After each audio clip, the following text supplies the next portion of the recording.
My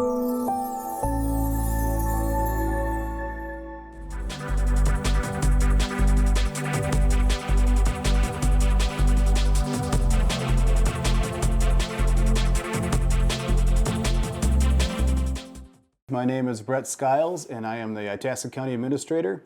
And I'm here today to talk about the new Justice Center being built, and more importantly, the local option sales tax ballot question that's on the ballot this election season. So when your voters go to the polls in November, you'll have a ballot question in Itasca County whether to impose a local option sales tax. To get a little bit of history on that, we'll just kind of go through some of the questions that I'm getting most at the county and kind of just answer those questions and give a little history. So the first question I get a lot is, why is the county building this? Why did they decide to make this investment? I can tell you that the county just didn't wake up one morning and say, let's build a new jail. It was the last thing on our list. But at the end of the day, the Department of Corrections came in and said, we're going to shut down your jail.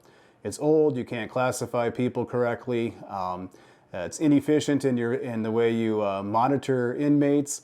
You don't have great space for medical, for programming, for culturally specific educational or counseling, and we're going to shut you down. And so that obviously elevated our time frame on when we were going to do something with the jail, and so we started the planning process back in 2018. So we've been going through planning process, where to build, what to build, how big to build, but at the end of the day, where we're building is downtown Grand Rapids. That's what the county board decided, and we were a long way down that path, and we do plan on opening up the jail at the end of next year. In addition to those issues, the courts was also facing some issues with safety, with ADA, with inmate transfer, with the age of their courtrooms, technology challenges, and so the county board decided to address all the issues at once, and so we'll also build some new courtrooms up there as well. The Itasca County Commissioners decided that the new building, where it's at, is the best option, and they were really looking out kind of for the long-term future of the county.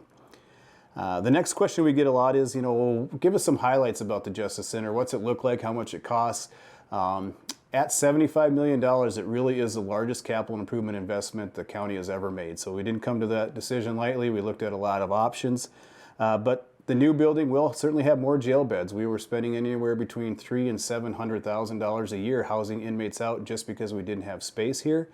So we won't have that issue anymore. We'll have plenty of jail beds. It will be a modern design that will be more efficient. We'll need less jailers to supervise inmates. So it improves efficiencies and reduces overcrowding.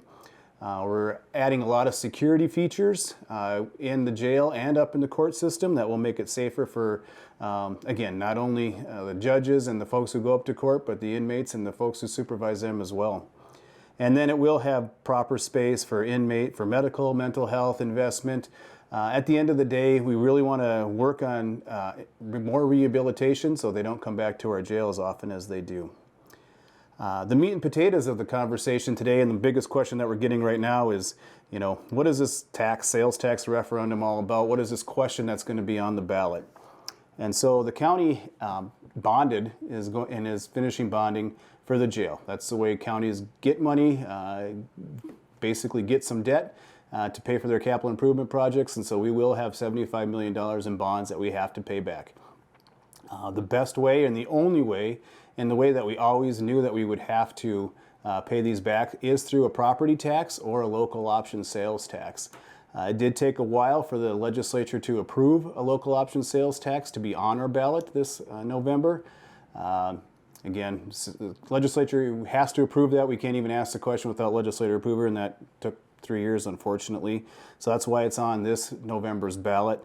But again, we have two options to pay for this building. It's either property tax, which is solely on the backs of our commercial and property owners, or we can do a local option sales tax, which is what we're going to do, ask that question in November.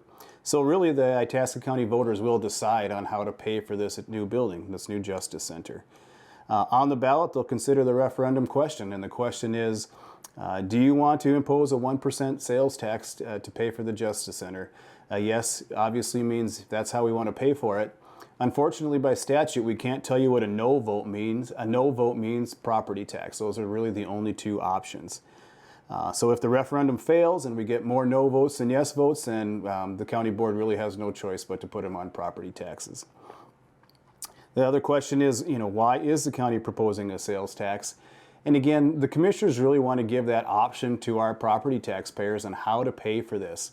We actually commissioned the University of Minnesota to conduct an independent investigation and a kind of a analysis of what the sales tax and who purchases things in Itasca County. And what we found out is that 40% of the sales of taxable items in Itasca County are made by people who don't live here, non-residents. You may think, well, that's not really fair to ask people who come here to pay for the jail. But the reality is many folks in our jail are not Itasca County residents. They come here for whatever reason, to recreate, to visit, and make a poor choice, and they end up in jail. So right now, Itasca County residents are not only paying for their stay there, they're paying for their food and the supervision and electric and everything else it takes. They're also paying for the building. And the commissioners wanted to give the folks an opportunity to vote on actually who should pay for that. So 40% of the taxable sales, again, are made by people who don't live here, who are non-residents. And what that equates to is $30 million of this jail could be paid for by folks who come here as opposed to only property taxpayers. And so, the commissioners wanted to give the public that option on how to pay for this. If it's not 100% of this project will fall on property taxpayers. There's simply no other options, ways to pay for this. Unless, somebody wins the lottery tonight and wants to donate $75 million to the county, it's property taxes or a local option sales tax to pay for it. So the ballot question isn't if the project is going to continue forward or where it's going to go. The project is well down the road. We'll have it buttoned up by the end of this year, and most of the work will continue on inside through the rest of the project life. But the referendum is simply deciding how to pay for it. Many questions we get justifiably so, is how long is the sales tax going to last? If we vote for it, how long is it going to last? Because we've all seen a tax put on, and it never goes away. We all see what happens down in the cities, and you pay for one thing, and that sales tax continues on, and they just add things to pay for that. In this case, that can't happen. Again, legislature approved us even asking the question, and at the end of the day, once it's paid off, we have to stop collecting that for this project. We anticipate 20 to 25 years is how long it'll take based on our current numbers. But the Department of Revenue is the one who gives us our sales tax money. They audit us, and as soon as that bond is paid, they weren't going to give us any money, and so that sales tax will end. Conversely, if it's on property tax, it will take 30 years, because I can't speak for any future commissioners, but I don't see commissioners overtaxing our citizens to pay off of debt quicker. They'll just pay their bond payment like they have to, and it'll take 30 years, and at that time, we don't know what will happen. I mean, it's up to that commissioner board in 30 years from now. Another question we get a lot is, all right, well, so could the sales tax be used for something else? And again, no.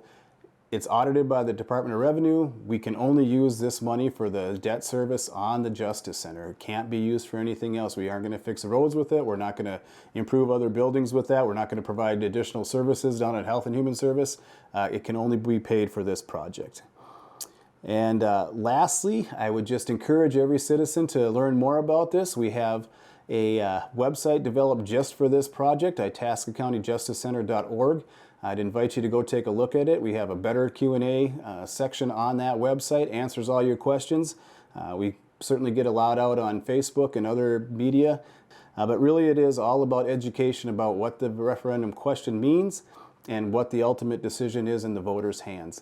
And you can always email me with any questions. Thanks for listening.